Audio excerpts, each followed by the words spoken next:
I'm Jenna Kerr. Welcome to my studio, Royal Gothic, in the heart of Bridgend, South Wales.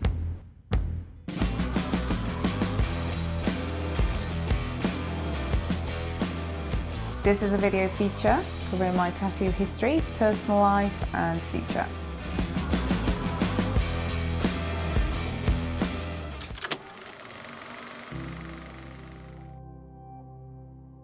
I started tattooing in 2008. I started tattooing because I wanted a career in art, and I felt that this was the only way to have a career of some sort in the art world. And over the years I've seen the tattoo industry grow, and I do feel like it's a modern day art form now. I worked in a walk-in studio when I first started tattooing, and then I slowly but surely developed a style. It was based upon everything that I loved, everything that I was inspired by: Baroque, Rococo, ornamental, anything to do with the Palace of Versailles really. Crystals, jewels. Probably one of my first pieces that I remember, which included filigree and jewels, was probably around about 2011. From there I started experimenting with those styles, and slowly but surely they evolved over time and into what I do today. I opened my first studio in 2011. It was based in Stoke-on-Trent. It was called Devil in the Detail. I ran that studio for 8 years, and then in 2020 I moved to Bridgend, South Wales, and opened my studio, Royal Gothic, and that's where I work now. I use Inkjecta Machines, and I have done for most of my career now. I feel that the jewels that I create, Inkjecta Machines, help me to build these little jewels with the intricate parts of the jewel, building it up without damaging or traumatizing the skin. I also use world famous tattoo ink, and that just floats nicely into the skin. It allows me to create nice blends, especially in such a tiny, tiny little area.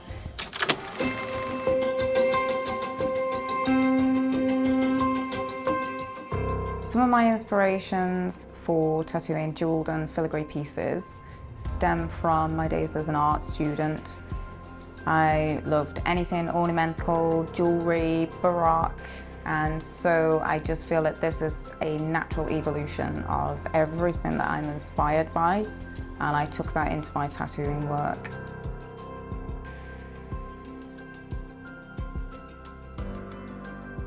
I didn't know of any other artists that were tattooing jewels and filigree when I first began. My very early pieces dated back to 2011, and so that's when I started introducing jewels, filigree into my work. Slowly but surely I started to evolve the style. I mean, back then they looked very different. The technique was very different, and so slowly but surely it's evolved over time. I've managed to do this on a weekly basis, so obviously like anything it grows, and so eventually I was able to master that style.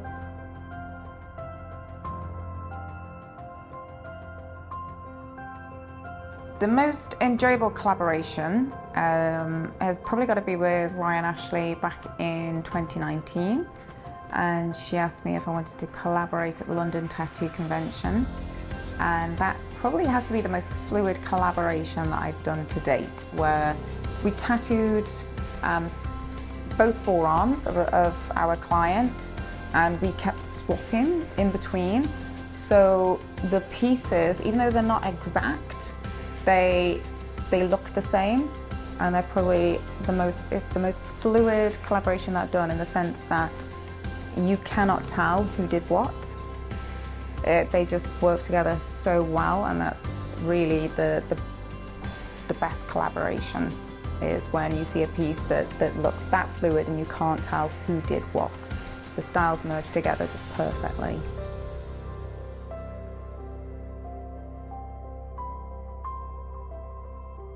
It was probably in 2016, 2017, I can't remember which year.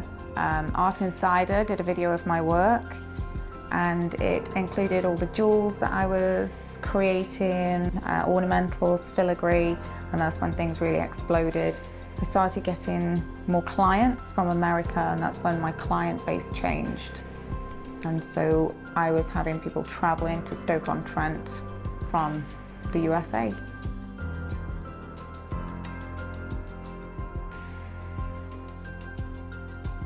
Oh my God. That piece of crap at the bottom of my back. I designed that as well, it's really bad.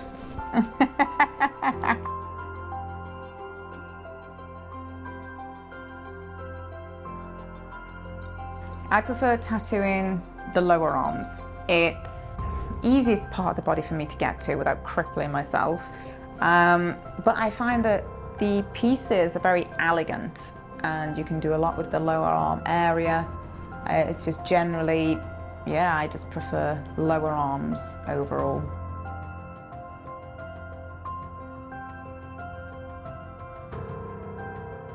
I would love to tattoo Lady Gaga. I would probably design her a very elaborate ornamental jeweled piece of some sort. I don't know wherever. I would not be bothered.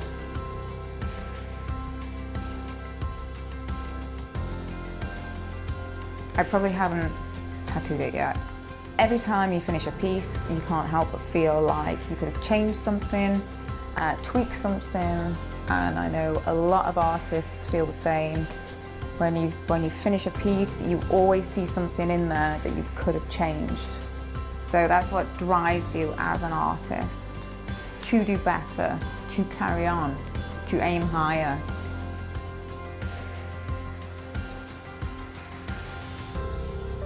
So me and Jace didn't see each other for about 4 months, but in that time, I just concentrated on art. It actually got me back into painting and creating again. And so slowly but surely behind the scenes, I've been painting, creating. I haven't shared a lot of what I've been doing with the rest of the world. That's probably something that will come later down the line. At the moment, I'm still experimenting. I'm finding myself as a painter, and I kind of enjoy that, enjoy my downtime. I enjoy crafting, painting, and find that to be very therapeutic. And that's pretty much why I did it during COVID. It was very therapeutic.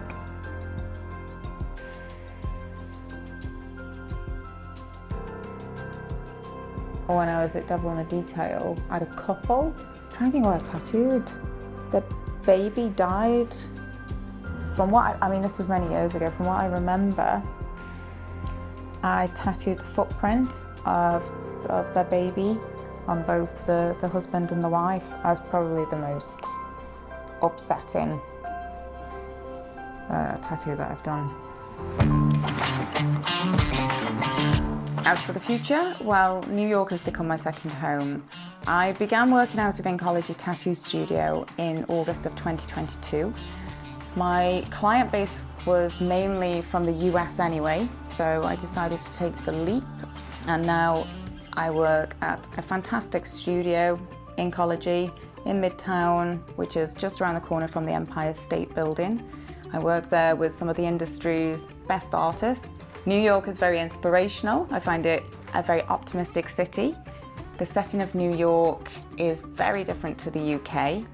I do believe that my work is going to evolve into something far greater being in New York. As to what that is, I'm not sure yet, but it just feels right at the moment.